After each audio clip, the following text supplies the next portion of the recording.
आज आमची गोंयची दशा पळयत जाल्यार वेंचणूक लागीं पावल्या, फुडल्याच म्हयन्यांत जावपाची आसा आनी पक्षांची आनी उमेदवारांची खातड जाल्या.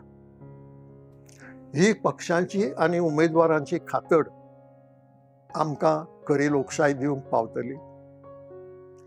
जर सत्तेर आशिल्लो पक्ष, कांय पक्ष उलयतात की सत्तेर आशिल्लो पक्ष नाका, आतां बदल घडोवंक जाय, पूण हो बदल घडोवंक जाय म्हणपी 4 जाण जर एकठांय आयले नात आनी ती मतां जर फुटून गेलीं जाल्यार परत आसा तोच पक्ष सत्तेर उरता. इतलें समजुपाची आमकां तांक नासप म्हणजेच आमची लोकशाय खूब अपरिपक्व आनी इमॅच्युअर आसा.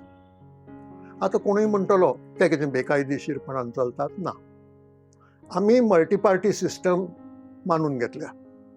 कोणाच्यानय कितलेय पक्ष काडूं येतात. गोंयांत दर गांवांत एक पक्ष जावं येता, दर तालुक्यांत एक पक्ष जावं येता आनी दर मतदारसंघात एक पक्ष जावं येता. अशे 40 पक्ष जावं येतात. कायद्याचो इल्लोय भंग जायना.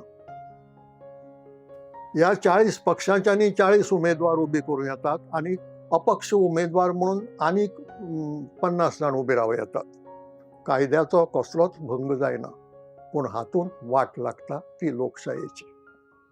जे प्रतिनिधी वेंचून येतात तांचे फाटल्यान चड लोकांचो तेंको नासता. जे सरकार सत्तेर पावता ताज्याय फाटल्यान चड लोकांचो तेंको नासता. देखून तें खऱ्या अर्थान प्रातिनिधीक सरकार म्हणूंक जायना. म्हणटकच हे परिस्थितीचेर उपाय आसा आनी तो उपाय म्हणजे पक्ष उण्यांत उणें करप. आतां हें कायद्यान करूं नज. हांव पक्ष काडटलों, तूं मात काडचो ना अशें कोणाच्यान म्हणूंक नज. प्रत्येकाक तो अधिकार आसा. हांगा गरज पडटा ती त्या मॅच्युरिटीची आनी त्या परिपक्वतेची.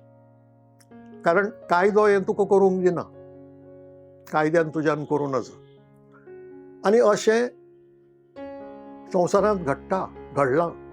त्यो देखी जर आमी दोळे मुखार दवरल्यो जाल्यार आमकां कळटा की लोकशाय खंय सारकी चलता.